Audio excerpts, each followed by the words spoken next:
Trapped in Austin podcast. Kendall, What's up? hey, I appreciate you doing the show. Thank you. Yeah, totally. Yeah, so we can jump right into it. Obviously you own Mayhem Salon, correct? Yes. Okay.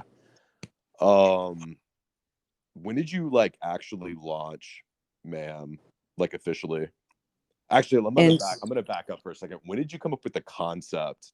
Was that always the name of it, or did you kind of come up with that right before you opened it up? No, it's always been the name, and it launched in 2011. Nice. And that was at your old spot, right? Before you opened the location on Burnett? No, well, yes, I launched the LLC in 2011, and I had multiple locations. I had 2 other locations prior to the one that I'm at right now. Nice. So when did you, for the people that don't really know you, when did you when did you move to Austin? I mean, in 1981. And you've been here more or less your whole life. Yes. Yeah, I was having this conversation with one of my previous guests. Does it trip you out, just seeing how different the city is now? Don't you just feel like it's not even the same place? Absolutely. Whenever Mopac got all the trees pulled out of the middle of it was when it became super real for me. Yeah. Yeah, I know. It's it blows my mind just driving around sometimes. The skyline, everything looks so different. Especially being on South Lamar or South Congress, it just trips me out being down there. Yeah, for sure. When you're allowed to go there. Yeah, I know. Way back in the day. Yeah. So how long have you been in the beauty industry? So I started beauty school I guess it was in 2010, 2011, something like that. And then just moved directly into working for myself as soon as I graduated. Yeah. What was that like? Talk to us a little bit about your come up, becoming a business owner, kind of what that journey was like. I mean, did you kind of know from the early stages that you eventually did you kind of manifest this in a way? Did you see it going in this direction, or do you think it just sort of you kind of figured this out over time? I didn't really necessarily know that I wanted to own a salon. After working in my first space, I was like, oh yeah, I could kind of see this happening, but I was doing so much on-set work that I didn't know that was going to happen. I figured more, yeah, I'm going to stay on set, but then it just turned into you just can't do that forever. And so started working more behind the chair. And once I got more people in my chair and got busier and busier, realized that I wanted to get bigger and bigger as far as space was concerned. And then just happened to drive by the space I have now, and it was for lease, and here we are. Yeah. No, I think your location now that you have is so clutch. It was the first space I ever worked in. Yeah, I remember you telling me that, actually. Yeah. That's got to be trippy to think about. I mean, that sort of just happened coincidentally, right? I mean, did it? Yeah, it did. I drove by and saw the for lease sign, and I called the old owner and was like, hey, what's going on? And he was like, are you interested? And I was like, yes. And he said, okay, I'll tell the landlord, put your application in. And within a week, it was mine. God, it's crazy how life works sometimes. I feel like that's one of those situations where it's sometimes the universe, it just doesn't things are meant to be sometimes. As far as fate, It clearly I feel that's was. very yeah, it was definitely meant to be. Yeah, I had lost so many properties prior to that one, and my heart was broken every single time I lost one. So yeah, it was meant to be to have this one. Yeah. So you talk to us a little bit, what do you primary focus on right now? I know that you used to cut hair, right? back in the day? Yes, I used to cut hair. I solely do hair extensions now and have moved into that, and then now owning my own extension line. Awesome. Talk to us a little bit about the extension line. Like, how's that going? Like, is it to market already? Or are you still kind of in the creative phases of it? No, it's already to market. We're working right now on the training portion of it so that it can be available to other stylists. And the way that I do it, and I guess my installation methods and maintenance methods are a little bit different so that other people can have it. It's the only one on the market like it is right now. So I have the heaviest extension available. So yeah, I'm the only one in the United States that has it. Yo, that's awesome. I wasn't aware of that. That's really cool. What's the brand called? Mayhem. Cool. I like it. It's all under the same. Sweet.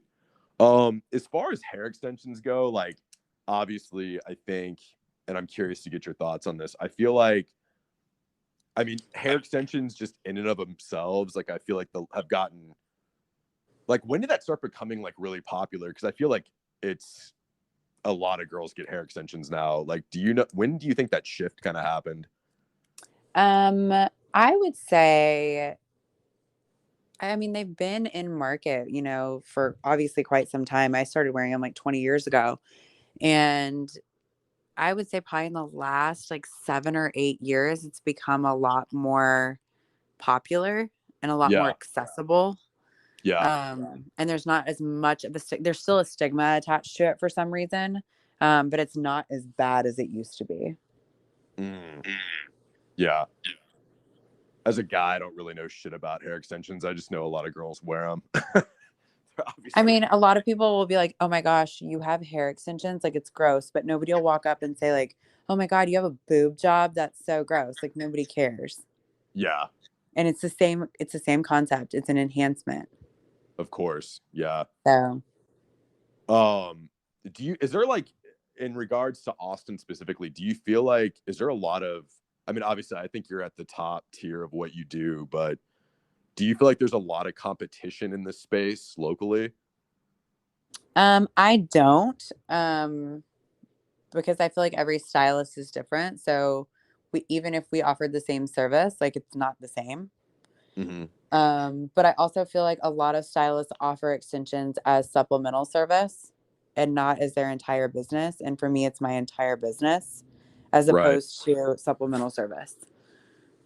And I think that probably is what separates you from the competition, is that like, this is your primary focus, which means you're going to put a lot more effort into it. It's going to be a more personalized experience, probably. Absolutely. Yeah. It's super cool. So you got anything kind of on the horizon as far as the salon goes, or the brand? Like, where do you kind of want to see this all go, like, in the next like 5 years or so? I mean, I'd love to see more stylists trained appropriately in extensions. So I'd love for that to move that direction with my education. And I'd like to see, like, the client more appropriately educated with extensions. Like, there's so many people that come in that have had a terrible experience, and it's simply because of lack of education. So I'd love to see that move forward. Yeah. Give me like an example of that when you said like client education. Like you want the client to know more about the extension itself, or like what the process is like? No, not necessarily, but because stylists don't know enough about what they're doing, they know a little bit about a lot instead of a lot about one thing. And so they don't know enough information to correctly educate their client on like how to take care of their extensions, or like what they need to do to maintain them.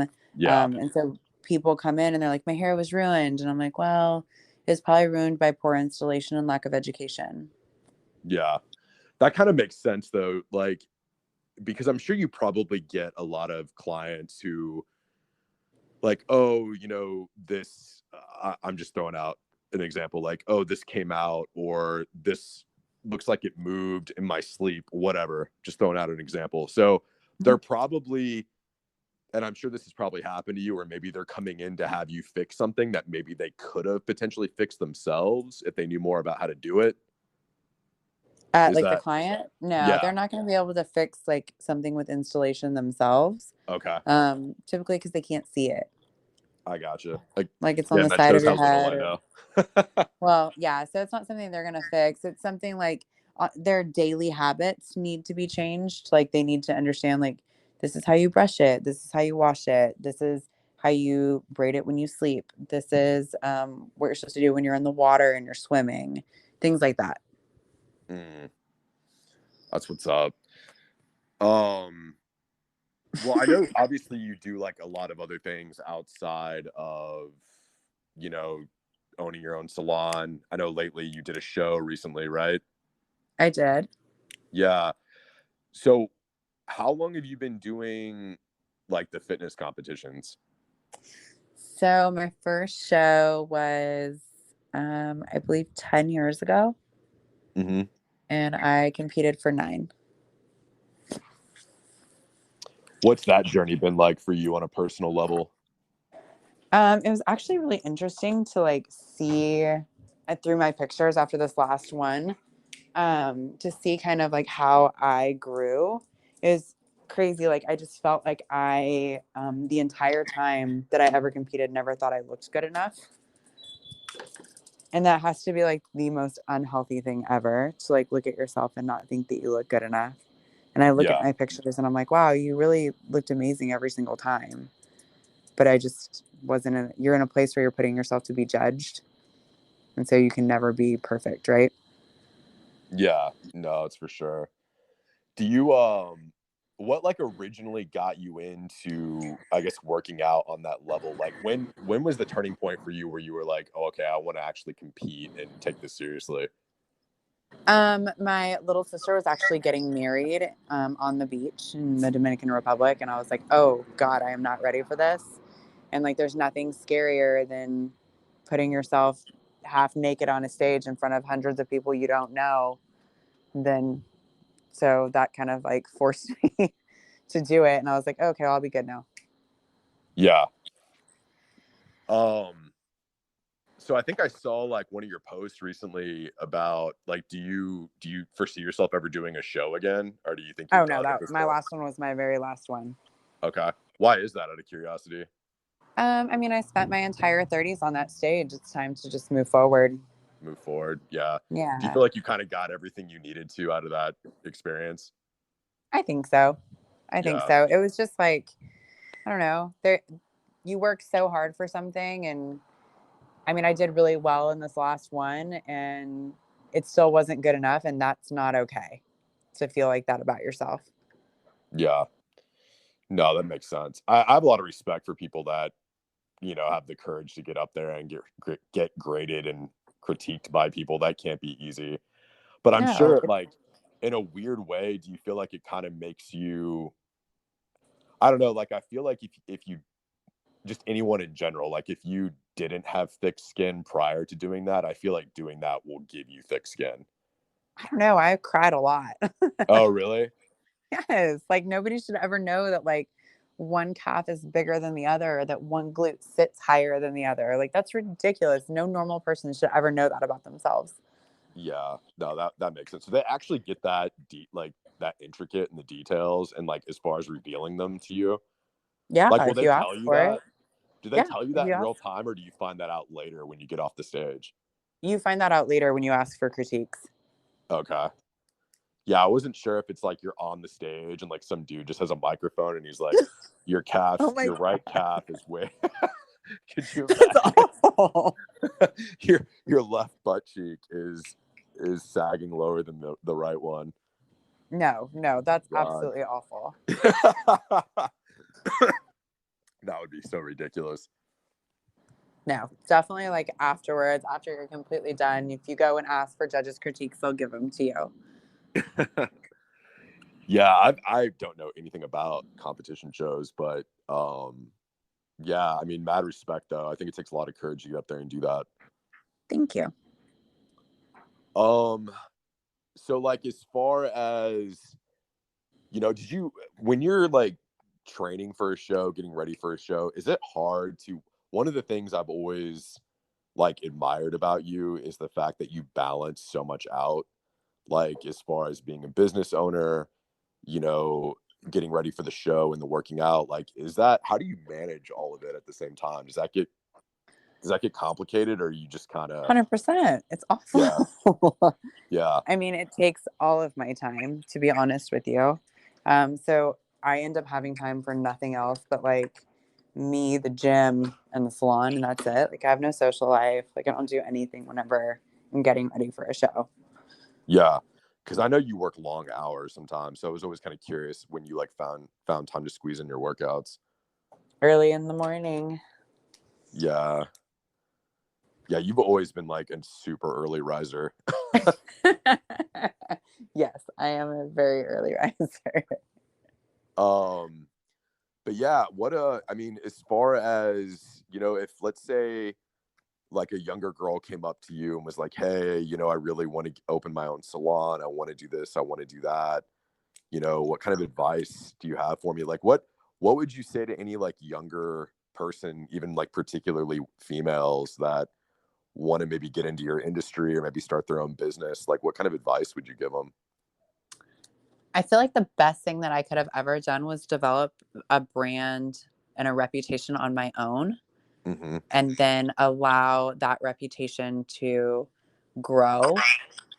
And so now all of like the stylists that I have now, like they have the ability to run off of my reputation. Mm-hmm. And so they don't have to, they still have to build their own, but they're already working with something that has such a good reputation. Does that make sense? Yeah.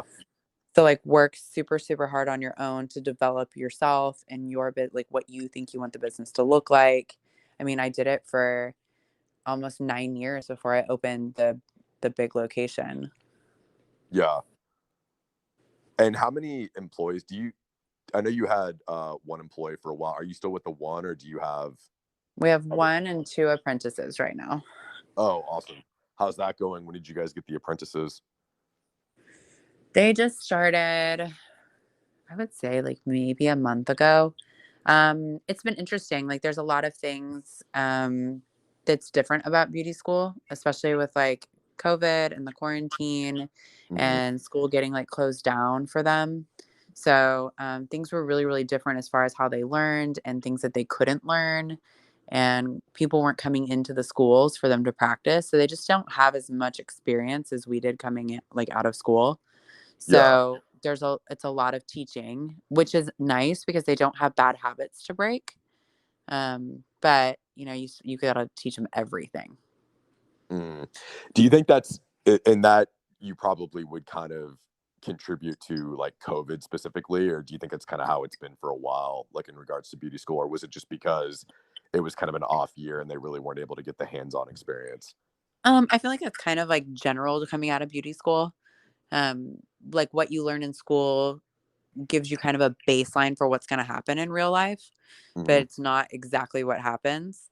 Um, yeah, there is some to teaching them, but I mean, like the particular people we have right now haven't really worked on like actual humans. And so we Oh, have to okay. teach them, like they've worked on doll heads for a long time or mannequins.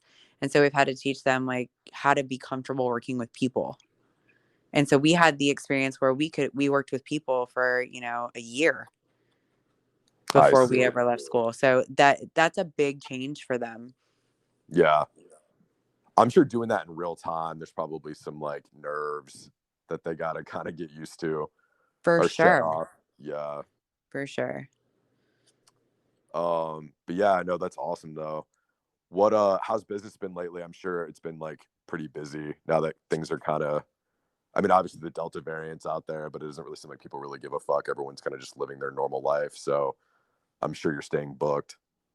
Yeah, it's actually, you know, so when we reopened right after quarantine, we were really, really busy. And then we had like a major lull because everybody Mm-hmm. came in. And then all of a sudden there were 6 weeks where those people who wanted to come in weren't coming in. Mm-hmm. And so that was hard. And then went through the holidays and those were kind of like, okay. But honestly, this year, like I've done better this year than I probably have in my like my prior years. That's what's up. That's awesome though. Yeah, it's been awesome. It's been fun. Yeah. What what's it like kind of community wise, like being, you know, like a small business owner in Austin? You're in like a very, very particular area where I feel like that area off Burnett's like just is the perfect kind of stomping grounds, I guess, for small business to thrive. Like, I mean, what's it been like kind of being in that area? Do you feel like you get really embraced? Like, do people, some of the other business owners, like, do they ever come talk to you? Like, do you feel like it's kind of a communal vibe over there? Like, what's it been like in the neighborhood? It honestly hasn't been. The only business that ever reached out to us was old 1000, the Dope Chinese. Oh yeah, I still haven't tried that place. Have you tried it yet? Yeah, it's incredible. It is. I gotta go check it out. They're super good. And they were the only ones that reached out to us when they moved in. I feel like they probably called every business like within a block or two radius. And we're just like, hey, we're here, which was awesome. But I can't say that, we didn't do that when we moved in. I was so overwhelmed. And I don't know that really anybody else has done that either. Like I don't have a lot of collaboration with the other businesses. Yeah. I know this is super random, but I know you're not a big sweets person, but have you been to that Kelly's bakery there on Burnett? I don't even know what that is. Close to you. You can't even really see it. Like, I feel like the sign is really subtle, but I feel like it's like a block away from you, but they have the best cookies I feel like I've had in Austin. They're really good. So, to go by there sometime and get your staff some cookies. They'll love them. That's cool. You could just bring them by. Thanks. I will. I'll do that. I actually thought that as soon as I said that, I was like, you know what? Maybe I should just bring them by. But no, they're really good. But I feel like there's so many like just really cool like local businesses in that area for sure. Yeah, it still feels like very Austin. That's the thing I love about, that's the thing I love about Burnett Road more than anything is I feel like that's still one of the last few parts of Austin that feels very much unexploited yet. Yeah. And I don't know. I hope it stays that way. I have a feeling it won't forever, but I'm glad that they're not like tearing shit down right now. Yeah, absolutely. All right, so I gotta ask you this because I ask every guest this. What is like, give me your favorite movie, and if you don't have one, give me like a couple of your favorites that you really like, and give me like maybe your favorite band. Okay, favorite band is Foo Fighters. Of all time. Of all time. Okay. That's a good one. I love Foo Fighters. Okay, favorite. I don't have like a favorite movie, but I have a couple. I love Fight Club. Great selection. Don't judge this, okay? Okay. Mean Girls. That movie's funny. I will say. I love Mean Girls. Fight Club never gets old though. Like I will never never get tired of watching that movie. I love it. Every single time I watch it, I love it. But same with Mean Girls. Every time I watch it, I love it. Yeah, it's a good movie. Fight Club has an amazing soundtrack.